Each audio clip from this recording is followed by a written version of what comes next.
So I get numbers of questions on my home automation and how I got started or how they could get started.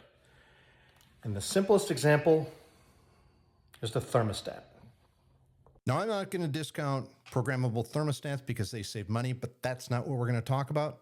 We're going to talk about another setting, and that is the fan delay setting. Not van delay setting. Sorry, George Costanza. Fan delay setting. And a lot of thermostats have them. And if they don't, there's a pretty good chance that your air handler has it. And what it is it actually increases the time your fan runs on your HVAC after your heating or cooling cycle says we're done. So I'll give you an example. In heating mode, my thermostat calls for heat.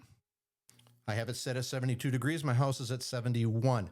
My thermostat sends a signal to my furnace and says, turn on the gas, turn on the flame, turn on the fan, and that flame heats up the heat exchanger, and that fan brings air from the living space across the heat exchanger, blows it through the ductwork, back out into the living space.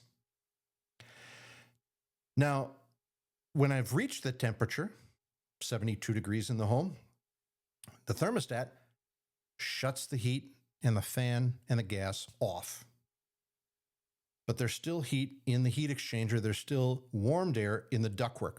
So a fan delay continues to push air across the heat exchanger, which we've already paid for to heat up. And it continues to push the hot air or warmed air in the ductwork, which we've already paid for, into our living space, trying to make it a little bit more efficient on our heating. Now, in the same respect, we do the same thing for cooling. So we're going to make sure that our fan continues to run for 30 seconds, a minute, 5 minutes after our heating and cooling cycles are done to make sure that we are extracting as much heat and or cool from the heat coils, heat exchanger and the cooling coils, as well as the warmed or cooled air in the ductwork, put it back into our living space. Now, this is just something very simple. I hope you realize this is how I started with automation because I started playing with a thermostat. I'm going to show you a couple more things with automation that I did. So if you want to hear more, stick around and we'll make this into a series.